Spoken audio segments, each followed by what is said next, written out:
Hello, welcome back to my channel. So అందరు ఎలా ఉన్నారు? బాగున్నారా? సో మేమైతే బాగున్నాము. సో మన ఛానల్లో ఈరోజు వచ్చేసి గోంగూర మటన్ కర్రీ ఎలా చేయాలో చూద్దాం రండి. ముందుగానే కడిగి పెట్టుకున్న మటన్లోకి అందులోకి పసుపు, ఉప్పు, కారం, 2 స్పూన్ల కారం, హాఫ్ స్పూన్ పసుపు, అంటే హాఫ్ స్పూన్ కాదు, చిటికెడు పసుపు, కారం పొడి, అల్లం వెల్లుల్లి పేస్ట్ని కూడా యాడ్ చేసేసిన తర్వాత దాన్ని మంచిగా మ్యారినేట్ చేసేసుకుందాం. మంచిగా కలుపుకోవాలి. ముక్కకి పట్టేటట్టు మసాలా అంతా ముక్కకి పట్టేటట్టుగా మంచిగా కలుపుకోవాలన్నమాట. అదంతా కలిపి తర్వాత ఒక హాఫ్ అన్ అవర్ పాటు మనం పక్కన ఉంచుకోవాలి. అప్పుడైతేనే మటన్ సాఫ్ట్గా కుక్ అవుతుంది, టేస్ట్ కూడా బాగుంటుంది అనమాట. మ్యాగ్నేట్ అయిన చికెన్ కానీ మటన్ కానీ టేస్ట్ బాగుంటుంది. సో ఒక హాఫ్ అన్ అవర్ పెట్టాను. ఫ్రెష్గా గోంగూరను తీసుకొని కడిగి పెట్టుకున్నాను. ఇప్పుడు ఆనియన్, టొమాటో, పచ్చిమిర్చి కావాలి గోంగూర మటన్కి.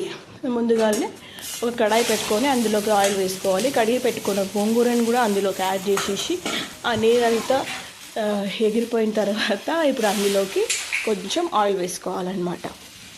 కడిగి పెట్టుకున్న గోంగూరని యాడ్ చేసేసుకున్న కొంచెం వాటర్ అంతా పోయిన తర్వాత అందులోకి ఆయిల్ వేసుకొని మంచిగా కుక్ చేసుకోవాలి. గోంగూరని మంచిగా కుక్ అయితే మంచిగా టేస్ట్ వస్తుంది. ఇప్పుడు అందులోకి మనం ఒక టమాటాను వేసుకుందాం. ఒక పెద్ద సైజు టమాటా తీసుకున్నాం, అందులోకి యాడ్ చేసేస్తున్నాం.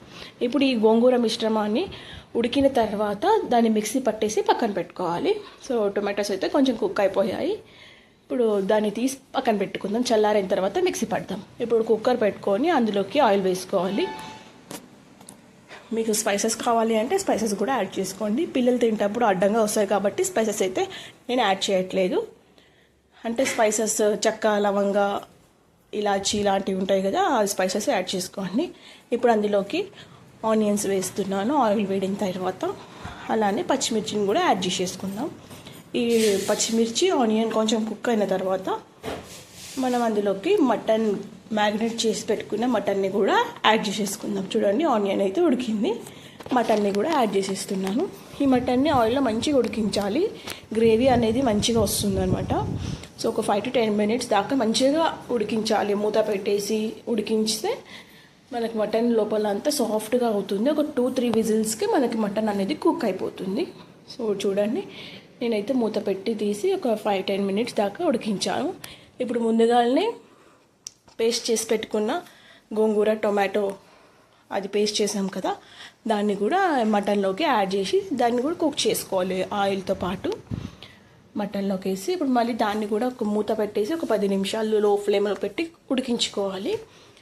అప్పుడు మంచిగా ఉడుకుతుంది మటన్. ఏ స్మెల్ రాదు, టేస్ట్ కూడా చాలా బాగుంటుంది. సో ఇప్పుడు తగినంత వాటర్ని యాడ్ చేసుకోండి.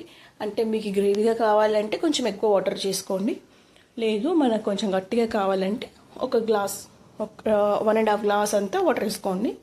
సో ఇప్పుడు కుక్కర్ మూత పెట్టేసి ఒక 5 విజిల్స్ వచ్చేదాకా మనం పెట్టుకోవాలన్నమాట. ఒక 5 విజిల్స్ వచ్చిన తర్వాత ఎలా ఉందో చూపిస్తాను. మటన్ అనేది మంచిగా కుక్ అయితేనే టేస్ట్ బాగుంటుంది కదా. సో మంచిగా కుక్ చేసుకుంటున్నాను.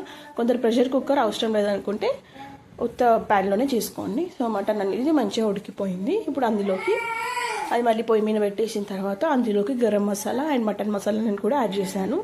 తర్వాతకి పుదీనా, కొత్తిమీరని కూడా యాడ్ చేసి దాన్ని కలిపేసి సర్వ్ చేసుకొని తింటే ఉంటుంది. చాలా బాగుంటుంది అనమాట. సో తప్పకుండా మీరు కూడా ట్రై చేయండి. సో మటన్ అయితే రెడీ అయిపోయింది. మళ్ళీ మూత పెట్టేసి ఒక 10 నిమిషాల దాకా అలానే లో ఫ్లేమ్ పెట్టుకుంటే mutton ready. Please like, share and comment. By.